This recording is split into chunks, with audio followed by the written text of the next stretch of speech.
All right, welcome everyone. My name is David Zobell, and I'm the Director of Education here at Signature Theater. We want to welcome you all to the first Inside Signature of 2025. For those of you who've not been to one of these before, we've got a couple announcements, and I'll go over some house rules for the day, and then we'll launch into this conversation. First off, upcoming things happening here at Signature. We have playing next door, right in the arc right now, Job, playing through March 16th. And we'll spend a lot of our time talking about that production today. Starting next week in the Max, we have In the Heights, and that plays for several months, and I can't wait to see that one. Next month's Inside Signature, speaking of In the Heights, will be with Angel Lozado, who is currently playing Usnavi in The Heights. The last announcement that we have this year marks the 30th anniversary of our Signature in the Schools program, the award-winning flagship program at Signature Theater. We'll be doing Danny Stoller's latest world premiere play for that program, a new play called Failureland, featuring a cast and crew of local high school students, a professional design team, and also Signature regular Crystal Mosser playing a role in that.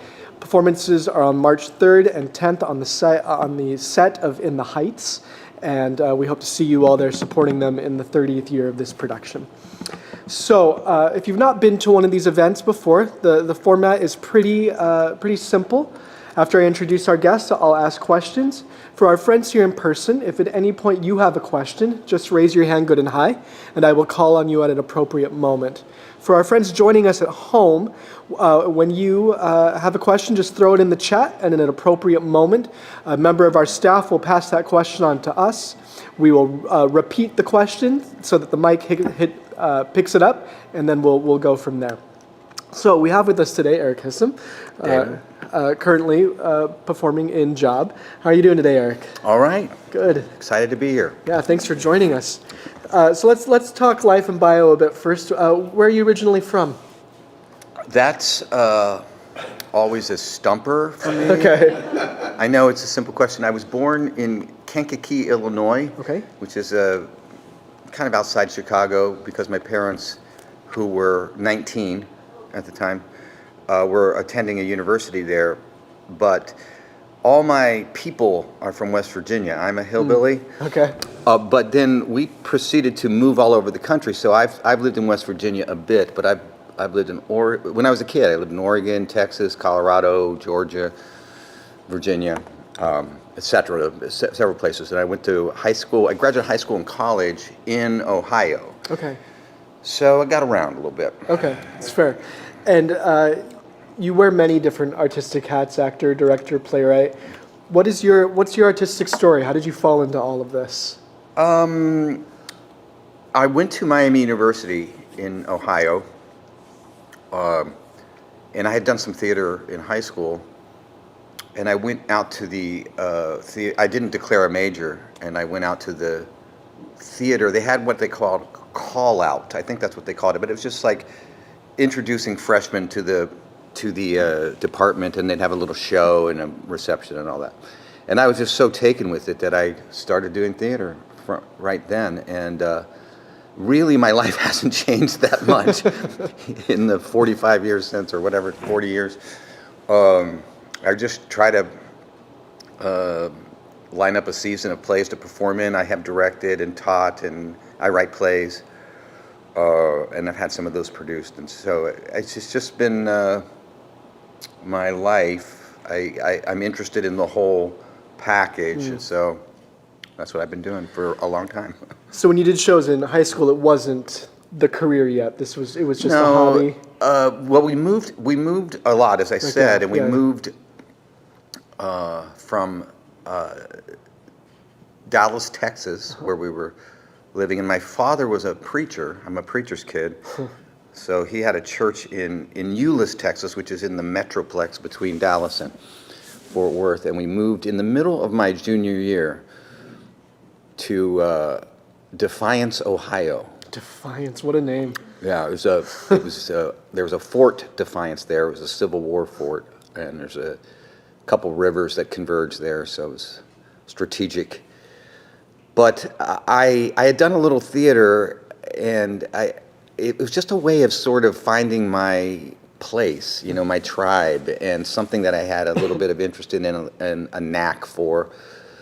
And so I did Plaza Suite. Do you know that play, the Neil Simon play? I played I was 18 years old, 17, 18, and I played the lecherous producer who seduces his old college flame.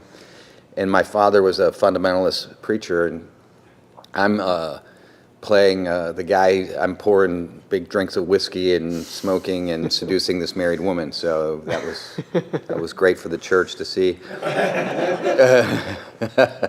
And then the next year I played Horace Vandegelder. Okay. So I had hair back then, if you can imagine, big, thick hair, and I put gray in it and tried to play the old guy. And I played the old Walter Matthau part. Yeah. Was it Hello Dolly or The Matchmaker? It was Hello Dolly. Okay. Yeah. Okay. Yeah. I used to like to do musicals. Okay. And that's not a part of the career anymore? Well, not really. I'm not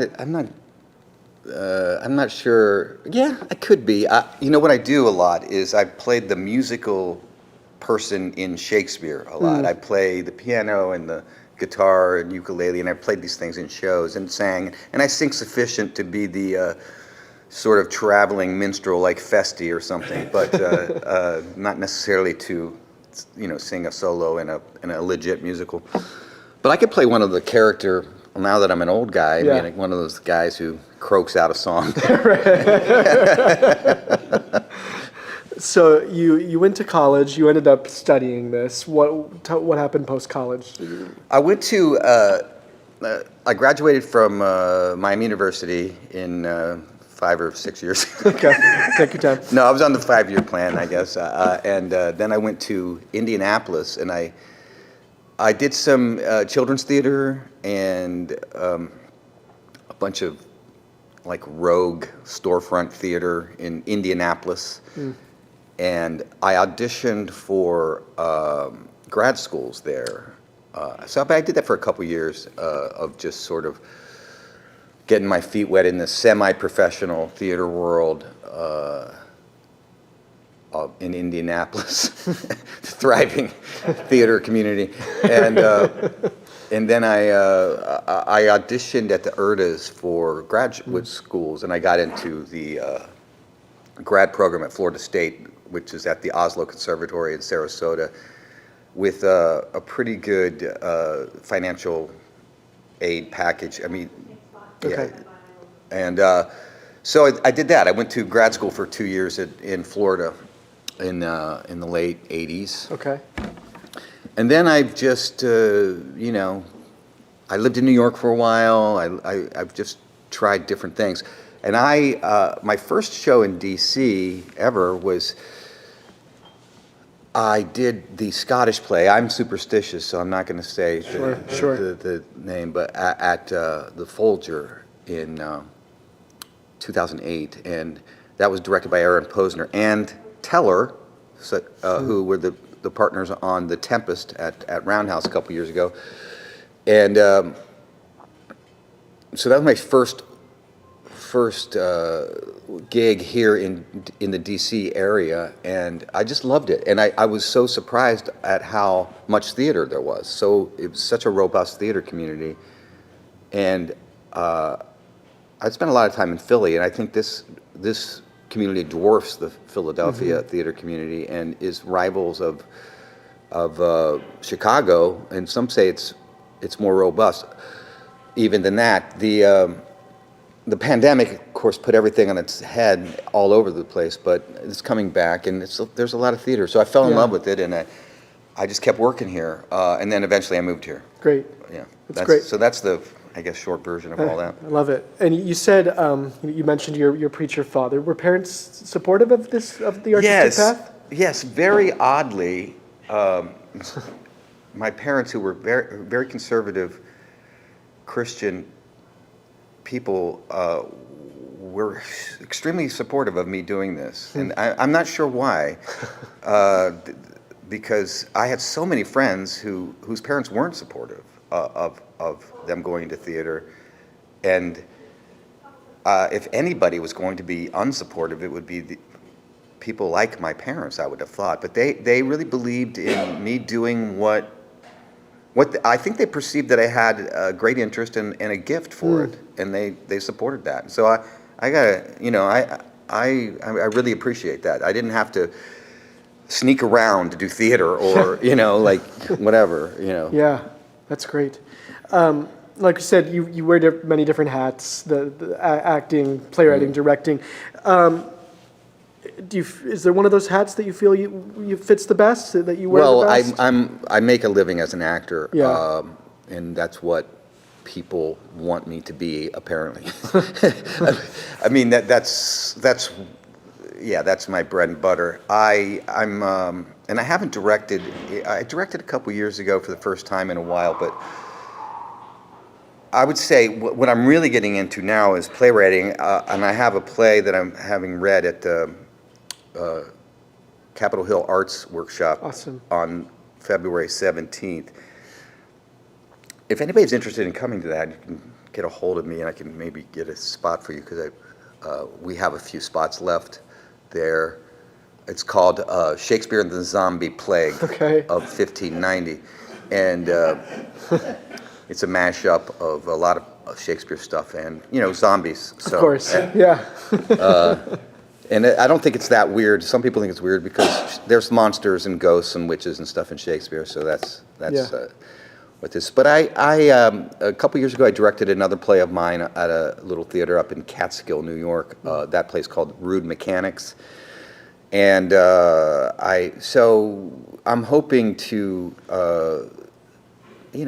turn that into more of a. I've had some equity productions of plays I've written, and made a little bit of money, but mostly I think I probably spent more money on playwriting than I've made so far. Not quite broken even on that when you add it all up, but printing is expensive sometimes. But I get a lot of satisfaction out of that, and but I like it all, really. Do you feel like these things feed each other? Like, does your work as definitely. a writer change your work as an actor and direct and so on? Yeah. I do think so. I think that you learn about what theater is from different perspectives, and I think as a writer, I'm an actor-friendly writer. I would hope, but I suppose it could be a little, there's a lot of great writers who never acted. So, in some ways, I suppose you could argue that you get too, I might be too much of an actor as I write, but I don't know. I think that generally speaking, they do feed one another, and it's helpful to understand what the other collaborator is going through. That's great. Yeah. Any questions? Barbara, please. Were you an only child, and also did you ever play a preacher, and if so, did your parents get to see you? Okay, so multiple questions Yeah, here. We'll that's recap. good. That's good. Were you an only child? Have you ever played a preacher, and how did parental units feel about that if you did? I'm not an only child. I am one of three, and I'm the oldest and least mature in my family. The eldest of three. My parents were 19 when I was born, and they had my sister and brother shortly thereafter, within the next few years. So they had their three children by the time they were 22 or something, and they were pretty wild and unstable, I think, in some ways, but they were great. They were very energetic parents, young parents. The preacher thing, yeah. I played. Y'all know that play, Faith Healer? Yes. It's a Brian Friel play. I played the Faith Healer in that, and that was pretty informative. I mean, my upbringing was informed that production. I also played Martin Luther in a play called Wittenberg. Okay. David Zobell wrote a play in which Martin Luther and Dr. Faustus are training young Hamlet at Wittenberg Wow. University. Okay. So you have the dark angel and the light angel on Hamlet's shoulder, basically. And so I studied Martin Luther a little, and I had he had a sermon in that play. So I'm trying to remember. I think that's it. Trying to. I need to read this Wittenberg. This is fascinating to me. Neither of those were exactly the style. My father was a Jimmy Swaggart type, kind of, I'd say, emotional, charismatic preacher that trying to stir emotions and get people saved. That was my father. Oh. Any other questions? Please. Oh, no, you were just scratching your head. Just kidding. David, please. I've seen you in so many different kinds of roles over the years in Washington. The first one that I saw you in was Arcadia Yeah. at Folger, in which you were playing a duplicitous academic. Yeah, I was. But you have done Shakespeare. You've been in certain kinds of plays that allow you to express your ukulele abilities. Yeah. So talk about the range of things. Talk about your Was range. this happenstance that some actors tend to specialize, that they do mostly Shakespeare or they do modern drama, which is what you're in right now Yeah. at Signature. But you seem to go all over the waterfront. Yeah. And I wonder what draws you, or is the idea of something new, which what you're doing now at Signature certainly is that the challenge for you? Great question. I always thought when I was, an undergrad in theater school and with that sort of a repertory actor, where you do play a lot of different kinds of roles, was the goal. So I think I had that interest in trying on different masks, different personas from the beginning.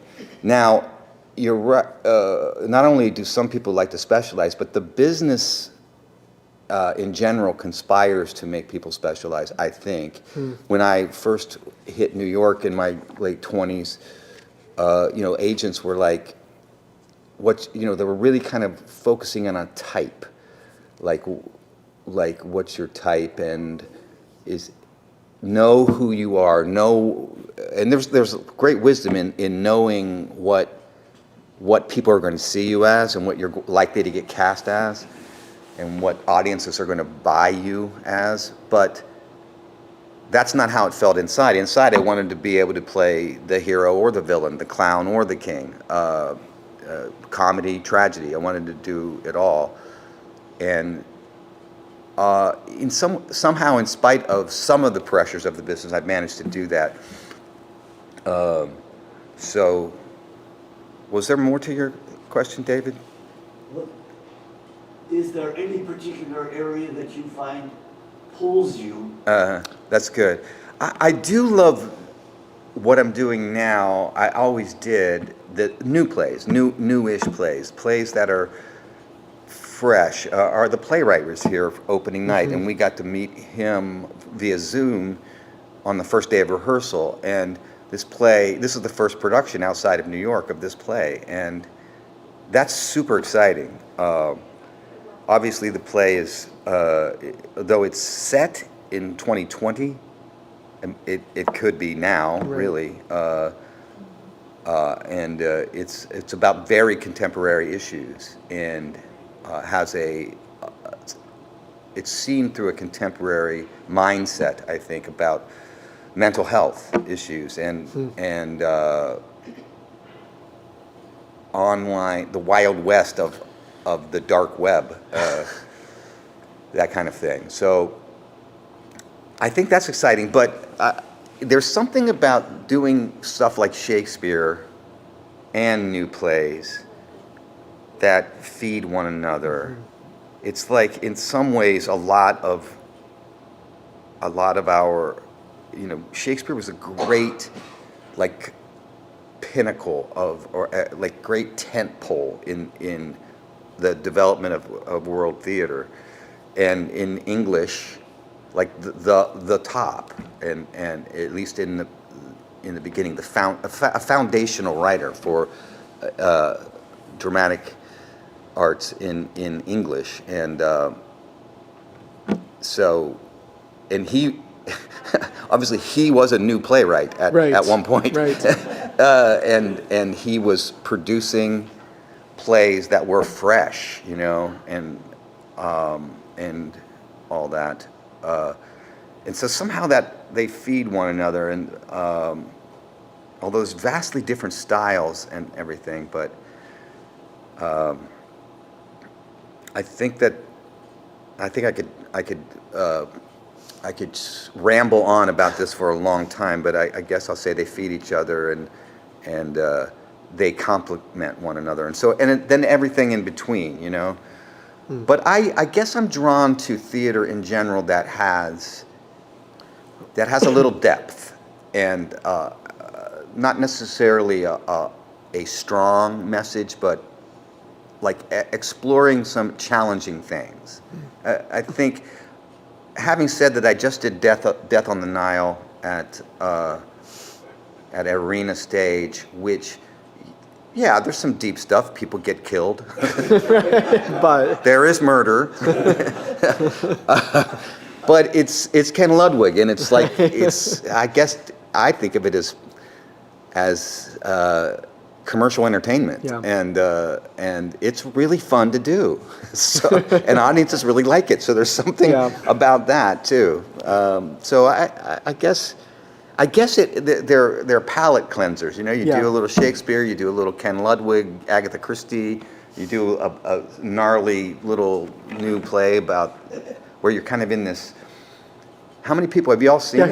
Who's seen it so far? Yeah, you're in this like pressure cooker. It's like you're in a toaster oven up there, Yeah. like little thing, and you're just getting fried for 80 minutes, and then you pop out and try to go on with your life. But after this, I'll probably want to do, my next theater gig is playing Polonius and Hamlet at Pennsylvania Shakespeare. So that'll be that. Yeah. Yes, there's one. Please. I actually had a question about the current production and its impact on both you and the audience. I was here a week ago, and it's very intense. Yeah. I mean, super intense. Yeah. And it got to the end, and the lights go out, and then I think everyone was wondering, is that it? Because the lights go out throughout the production. So I think everyone was wondering, is that it? And the lights came back up, and it was a phenomenal production with stellar acting. But it was kind of like stunned silence, and then kind of like gradual applause. But it's very intense, I think, for the actors that entire time as well. And you can't just go from such intensity to, bowing and laughing and stuff like that. So I felt a little conflicted, a little torn, because I wanted to stand up, applaud happily. I think everyone did, but people seemed a little stunned. And you and your partner actor seemed exhausted, actually. And I was thinking, wow, maybe I should applaud. I'm not sure this is good for their mental health in real life. If what? What's not good for our? If this play, so the play, yeah. So there's a lot to unpack here. To try to recap your great comment No, for our no, friends it's great. at home. I love it. Yeah, no, it's really great. As we're moving into talking about Job, this is a difficult show to talk because there are some real spoiler things here, right? But it does end in a place where for many audience members, it's difficult to know if they should be applauding or breathing when it ends. And you brought up that this could be potentially taking a toll on the actors, and unpack all of that. Okay. Yes, these are thoughts that we've all been talking about. First of all, I will say I'm glad to hear that you wanted to stand up, and that it was your impression that others did too. Because you never know.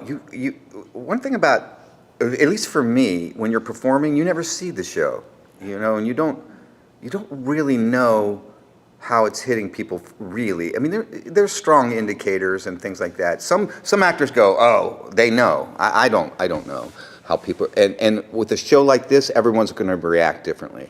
Everyone has different opinions about what it means and what actually happened. There's a mystery.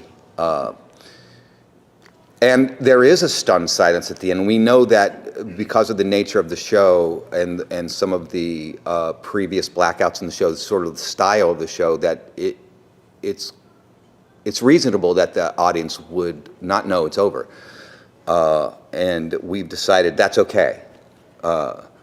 But as far as the stunned reaction, I thought that's what it was. That's how I feel. And I think that there's a lot to unpack, a lot to think about, and there's a lot of feelings generated. And looking out at the audience right at the end there during the curtain call, they do seem a little like, what the hell just happened? Oh my God. So, and that's in its way satisfying. I mean, there's a few people who stand who somehow, like, they go, oh my God, how'd they do that? Or I don't know, but they stand, or maybe they have to stand. They're freaking out in their seat. But yeah, mostly it's sort of like a, hesitant and sort of stunned round of applause. Now, the mental health thing, yes, I in my dotage have become very concerned about this because for most of my career I didn't think about it at all. I had very porous boundaries as far as myself and the character. I would do whatever it took and borrow from my own trauma very liberally and not think about it. That's not very healthy, and it takes a toll in the long run, I think, and there's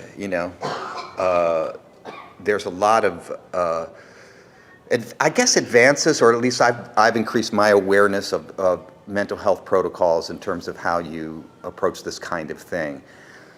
And also,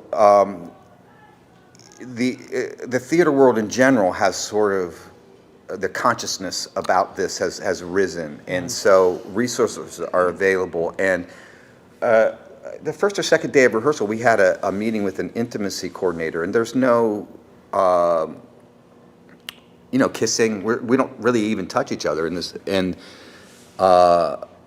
but the intimacy discussion was about our own mental health and our own, like, the intensity of this play, and what basically the trauma that the characters go through.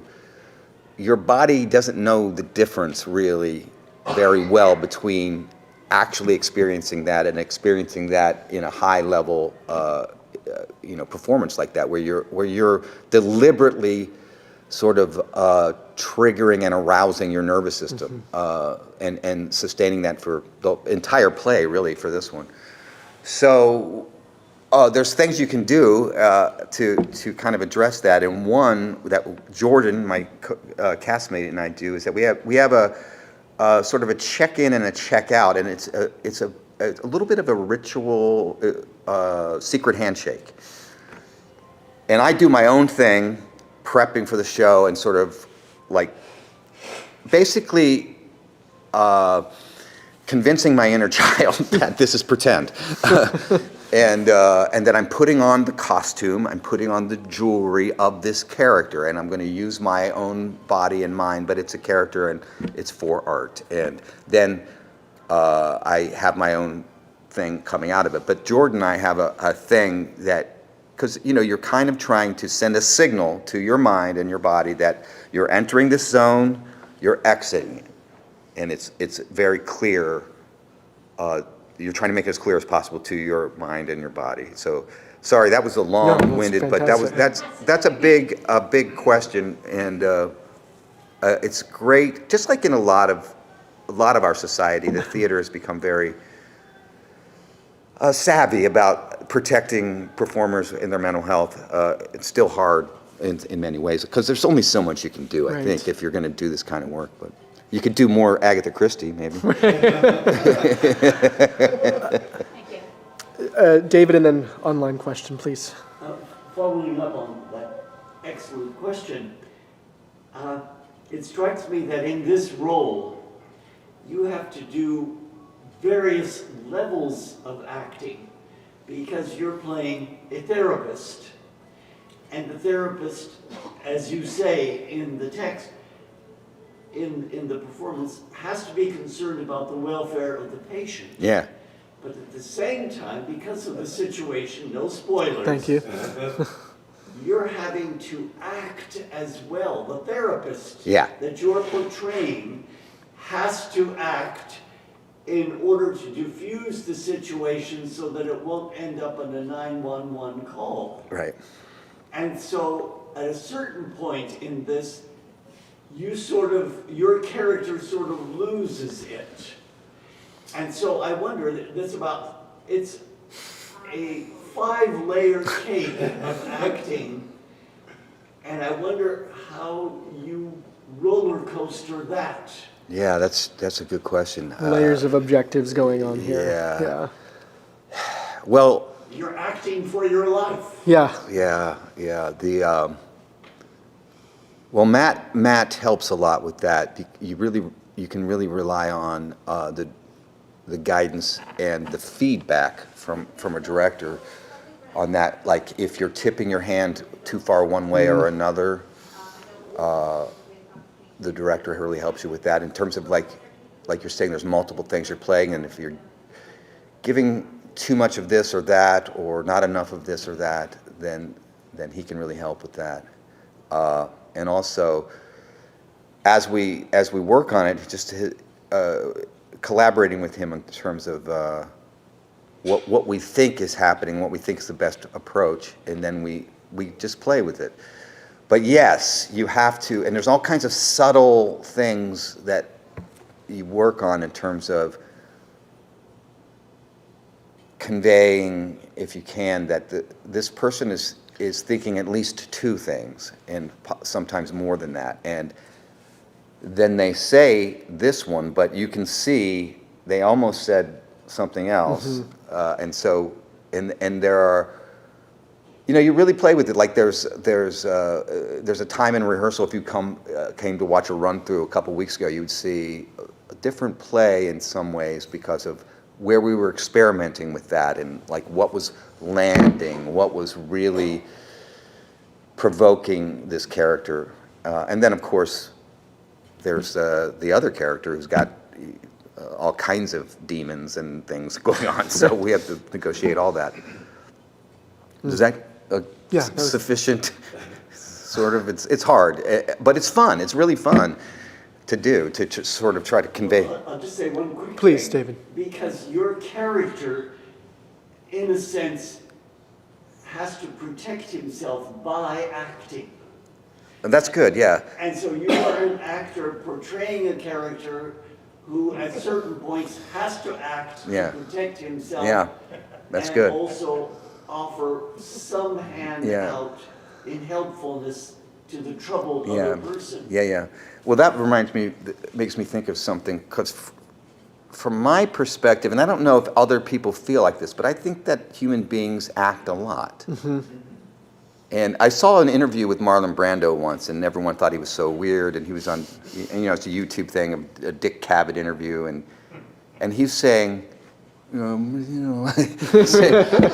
well, we're all acting all the time, and he goes, and it comes across in that clip as if he's being cheeky, as if he's being sort of cheeky and a weird artist, and not like, because Dick Cavett's trying to get him to talk about his process, and he was sort of saying, well, it's the process we've all been doing since we were little. Really, when you're a little kid and you're going, oh, if I do this, Mom will do that. Okay. We really are born actors. And so that's kind of going off of your thing. But yes, this psychotherapist has a wealth of knowledge about nuance of human behavior, and he is forced into a situation where he has to sort of convey something that's not exactly what's happening in here. So, yeah, it's an actor. I'm an actor playing an actor in a way. Yeah. A question from online. So this is an online question that I'm going to reword a little bit. It's, so not to give anything away. Yeah. There's, the end of the show walks a fine line between what actually happened. Yeah. Have you made a decision for yourself as to what actually happened? So do Yeah. you know How how? important is that, and how do you balance knowing that with what the audience needs to see? Yeah. Do you know how the story works out, Yeah. and how does that affect your choices? This play has only been done by one other cast, as far as I know. They did off Broadway, then off, and then on. And that actor, do you remember his name? He's the guy. What? Oh yeah. Yeah, he Peter was Friedman. in Succession and many other things. A great actor. He won't answer that question. And in fact, I think he wouldn't even tell the director or something how he thought about it. And without giving spoilers, either this guy is innocent of what he's accused of, or he's so deeply in it and has so successfully to this point orchestrated a double life that he essentially, it would make sense that he would behave as if he were innocent. Yeah. And he's been doing that for many years. So I think it starts there as far as how this actor, how I prepare for that. And I guess I won't say too much more about that. We had a lot of discussions about it with Matt, and he had a strong idea about the approach we should have in terms of that. And you'll have to see it, and then you decide. It's interesting to poll people in terms of what they think happened, and about the mystery in the play. And it seems to be kind of all over the place, but which is, I think, the goal. Of the writing. Barbara, please. Do you know if I'm sorry, I didn't see the New York production. Yeah, me either. But is it more obvious in the New York production? I don't know. I doubt it. I've heard somebody had seen. Well, I think Matt saw 2 of them, right? Yeah, and he had some opinions about that. One thing he said was the Broadway show was playing for laughs a little more than he thought was good. Because when he first saw it, probably he's like, "What? Yeah, and then it when you get to the big houses and you get tempted to lean into the comic side of it possibly. But I heard from somebody last night who saw it on Broadway, and they thought it was pretty clear.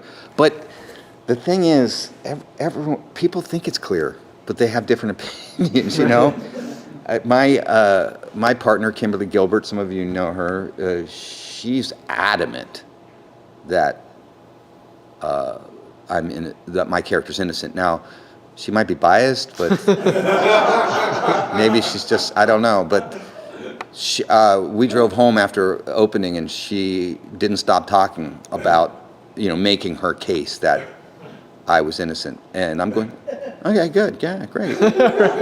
Makes sense. This is very divided. But your household? Oh, yeah, my neighbor. Who went, yeah. Very different. I talked to people, and some people were adamantly convinced that, and so they would say, you don't know. They would say, oh, it's clear. But then the next person would say, yes, it's clear in the opposite way. So it's not clear. Isn't that kind of the genius of the play, though? Yeah, I think it is. I think that the play is every time you think you got your hands around it, it slips through into something else a little bit. And it's kind of maddening to work on, really, but very, very, because of that, because you're trying to get your hands around it too, as the team working on it. Maybe they should rename it Doubt. Thank you, Barbara. Okay. That's got a ring to it, you know. That's a good title. That could go somewhere. Yeah, it's a little like Doubt. Yes, but it's very different details, but it's I think it's similar. Yeah.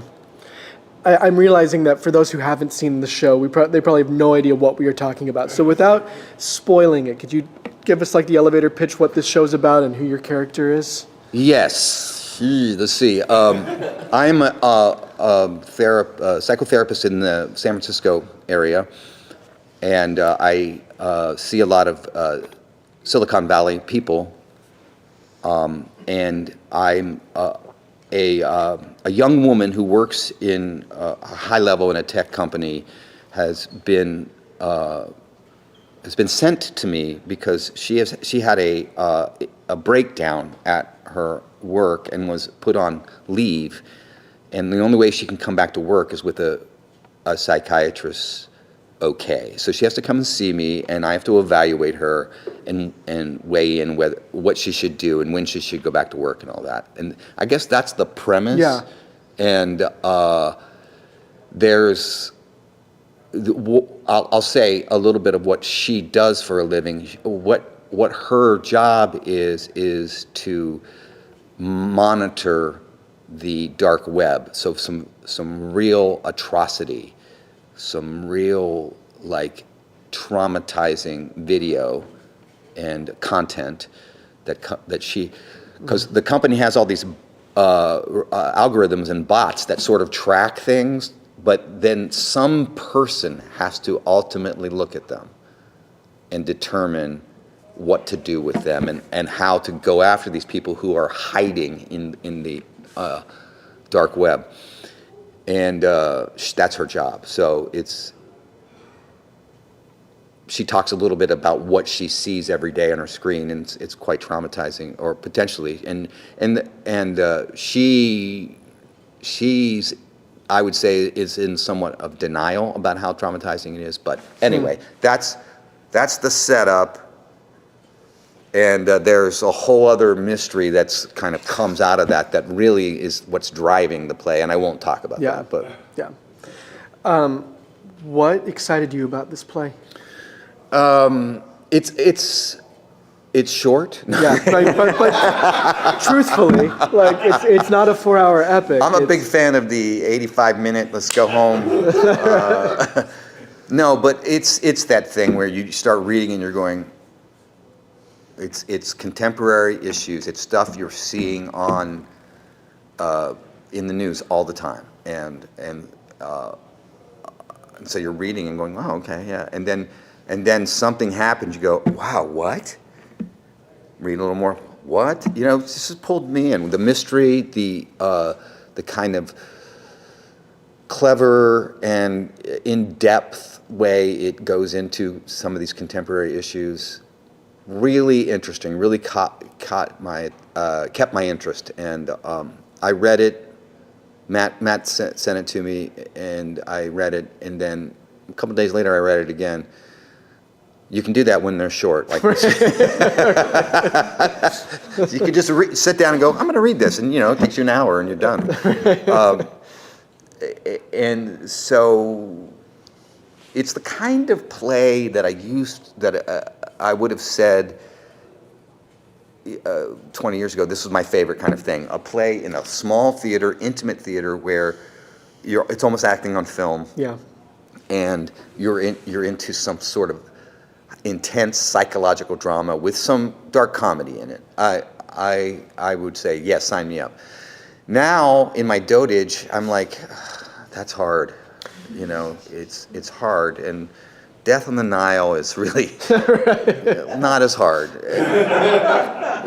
Although Death on the Nile, you got to change clothes a lot. So that's the hard part of Death on the Nile. Is like putting on this suit and going back out, and I mean, you look good once you get it on, but it's like here, it's like one costume, but just open up your brain and get attacked, basically. I mean, it's interesting, right? Like, I think most theaters post-pandemic, we spent a few years not dipping into the rage. We just didn't feel like those are the plays that we could stomach. And Yeah. I think part of the shock is that doesn't feel like what we've done for the last few years. So, like, where am I going with this? Like, why this show now? Like, why are we? Yeah, you maybe know? we're ready to stick our toe back into gnarly theater, although I don't know that it's everyone's cup of tea, but No. this one is selling great. I mean, Yes. there's not a ton of seats to fill, but they're pretty much full.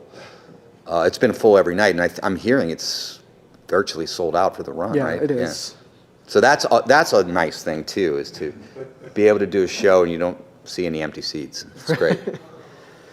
What are the questions that you think that we, as a society, are trying to avoid that this show's forcing us to deal with? What are some of the questions it's asking us? Well, AI is coming. Is here. Right. And Elon Musk is in the White House. So tech is king Yeah. in many ways, and I think that there's, however smart we all are, most people in the world don't get how it works. Yep. So we're using this technology every day that is beyond us in many ways, beyond the average person. Even a highly intelligent person, I think, is like, could you build a computer and the dark web and all that? Like, so there's that question about like how beholden, how threatened are we by our own technology? And that this play addresses that. The other thing it addresses, it takes place in a psychotherapist's office, is mental health, and the mental health specifically as it relates to our phones and to online presence, and not even just seeing all these atrocities, not the extreme content necessarily, but our addiction to it, and what that's doing to our minds and our ability to understand one another, the way it's siloing us into different camps and all that. So it's asking a lot of those thorny questions about what's happening with us. And I'll get to you in just a second, friend. These seem like pretty insurmountable issues. To me, they are. My character says,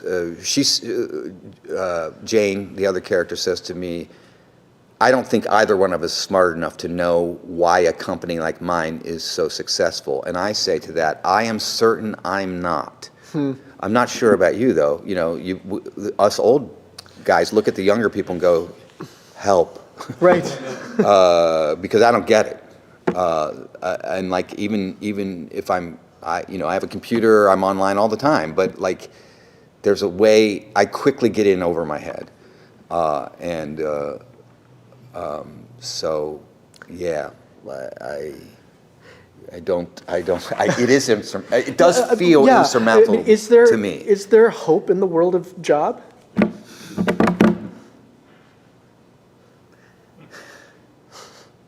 And if the answer is no, then that's fine. I'm just, okay, like. I think there's a glimmer of hope. It depends on if you think I did it or not. Yeah, right, sure. But no, the hope is in human connection, and the hope is in is in that somehow, I think. And like some of the things I say about, you're in a room now talking to a real person, and we're addressing your issues and with empathy and connection. I mean, that's what I see as the main hope, because here's the double-edged thing of it. Like, it's true, and the other character says this. It's like, obviously there are huge benefits to the internet. Right. Huge, amazing. benefits to it. Like most of us here remember a time before the internet in which you had to go to the library or encyclopedias taking up half of your wall or whatever.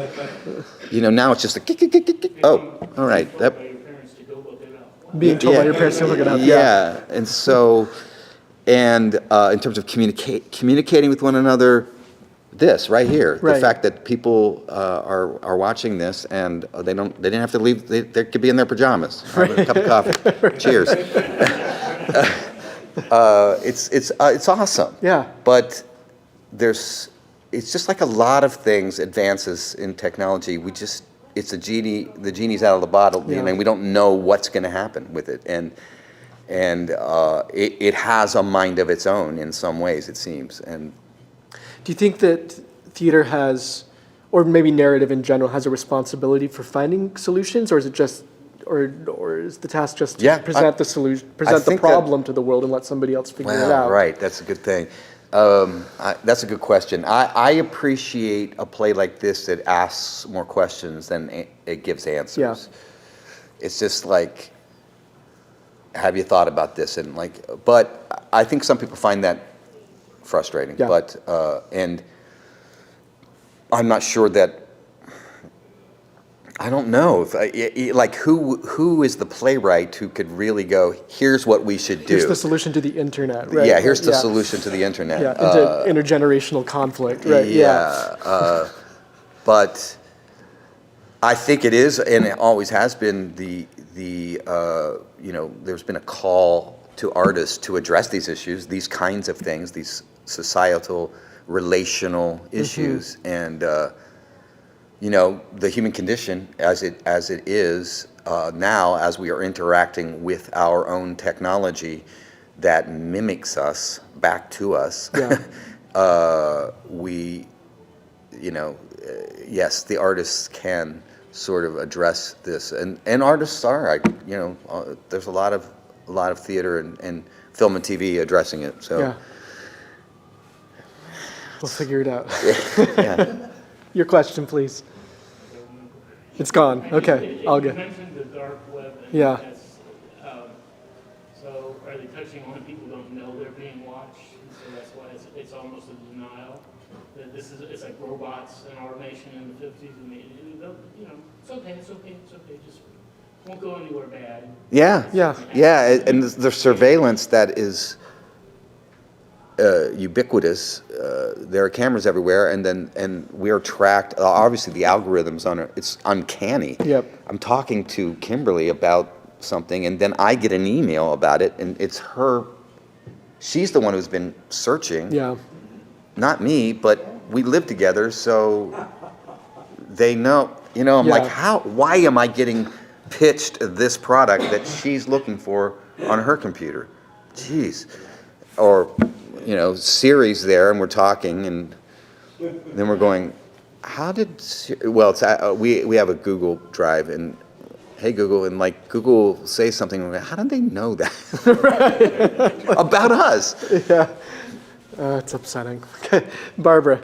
Yes, I have a suggestion, and that is that we redo this interview, but we bring a third party in, and that party would be Kimberly. Okay. And I want to know exactly her feelings about this. Okay. I've Barb. already seen what the Constitution means to me, so I can't, unless I go back and see it again and then see her after the show, I'll never know. I want to know what Kimberly. Her take on this? Yeah. Okay. And So we want Kimberly's take on the show. If you want an opinion, Kimberly Gilbert is she's not shy about sharing it, loud and proud. Something I think we run into sometimes, particularly with younger actors, is the care about whether the character's likable or not. Right. Is that an issue here, or is that even on your radar, caring about that kind I of love thing? playing villains Okay. too. I think there's a fine line. You want to, you don't want to alienate the audience so much that they hate the show, Repulsed by it, right. or that they're alignment is very clear to them when you're trying to make an ambiguous statement. So you have to have a measure of charm or credibility or something. But yes, I think one thing has happened, and this is coming from an old boomer here, that there's a kind of a virtue signaling happening in theater where I don't think it's across the board or whatever, but in general, younger people, they will think of themselves as an advocate for this character that they're playing, and that the audience is going to see them like that, and so it has to be aligned with their politics or with the way they see things, or they're going to have a hard time doing it. They're going to have a hard time committing to it. And like, I'm going, well, who's going to play Iago? Right. Yeah. It's going to disappear. Yeah, right. and like all the bad guys are going to disappear, or what? In some ways in our culture, we're intolerant of mistakes or faux pas or perceived slights, and so you have to be wary of nuances. It's like, oh, in the play he spoke cordially with a Republican. That's bad. I can't do that. Or it's like, what? Yeah. Or something like even I've heard people say that. It's like, well, I have to be mad at him. Look how he votes, or what, like, in order to signal to people that I'm on the right team or something, So, Right. so yeah, it's a bit of an issue, and I could go on about that. It's like almost like a religion. Yes, so very I much think so. that you, of course, that you're going to want to amplify that passion for for a person who's in that frame of mind. Yeah, theater is a vehicle for amplifying a moral position, and that lifts the theater in some people's minds. To me, it diminishes it if it's too attached to prescriptive morality or a political position. It's like, that's why I prefer, and I think that playwrights should err on the side of questions rather than answers. I love that and agree with absolutely every second of it. We're running low on time. Any last questions from our audience? Please. So not job related, but some questions online. We have any dream roles that you haven't played yet? Dream roles you haven't played yet. I never played Hamlet, but it would have to be like a old folks home.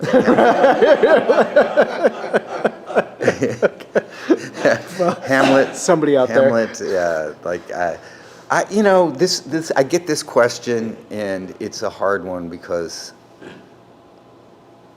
King Lear. Yeah.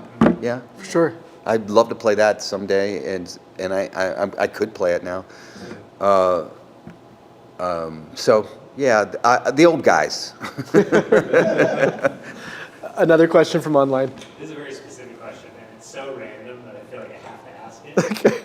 How did you get so good at balancing on the scenery like a branch? That's as you speak? Diane. I know. Yeah, dancing or gymnastics lessons? No, I don't even know how to repeat this question. What is okay? She talks to me about that, and I'm trying to remember what shows I've done. I mean, I did Midsummer, and I played Oberon, and he was a bit of a athletic gymnast type, but I was always a daredevil, and when I was young, I'm not anymore. I was always safety second or third. Now I'm safety first, pretty much. But yeah, for years I played rough, and so I loved, when I got into theater, I loved stage combat. I loved athletic, vigorous performances. I think it's exciting, and I still do like that. I like to do that as much as possible, but I'm not sure what Diane's specifically referring to. But I had it. Thank you. Thank you. On that note, we're just about out of time, so one final question. So you're on stage, whether it's here or doing something with Aaron, wherever. How does acting feed you while you're in front of that audience? What does it give you that you can't find elsewhere? Yeah. That's a good one. You can, there's really nothing like when you're in the flow state on stage and you can hear the audience respond with laughter, but you can also hear there's silence and then there's silence.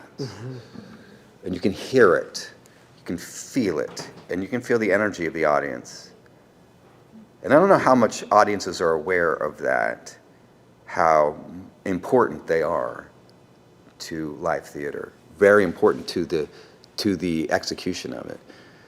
And there's nothing you can do other than be attentive, but that attentiveness and the connection that comes out of it, the empathy and the intimacy that we're experiencing in this room is, you can feel it sort of lift you. And I think that it's a transcendental experience, really, and at best. Now, it's not constantly like that, and it's very hard, and you fall out of it all the time, and you are extremely susceptible to self-consciousness on stage. Oh, my friend's here. Oh, the critics are here. Oh, I messed up that line. Oh, I'll never work again. Do I have enough milk in the fridge? You know, like your mind will go. You know how your minds are, but you're up on stage talking, and your mind goes. So the whole rehearsal process is about sort of finding these ways of connecting, these footholds, these ways to keep you in it and relaxed. You can't be in it like muscled, even though in this play you're on edge. But yeah, you have to find a way to do that in a way that's the least tense. Yeah. Even though you're playing a tense person, your instrument needs to be open. So that's a tricky thing you find little ways to convey and to sort of be living in this aroused state, but without clenching and holding off your throat and your breath. You have to stay open. So there's a lot of, but all that goes to this communal sort of ritual we're doing together and the energy we share. And I guess that's the main thing that I get out of it, is sort of a deep kind of communal connection. I love it. I love it so much. Thank you so much for joining us today. Thank you all for coming. And a huge thank you to our sponsor, the Mather, for sponsoring this program. We'll see you all again in a few weeks. Thank you. Thank you so much. It was great.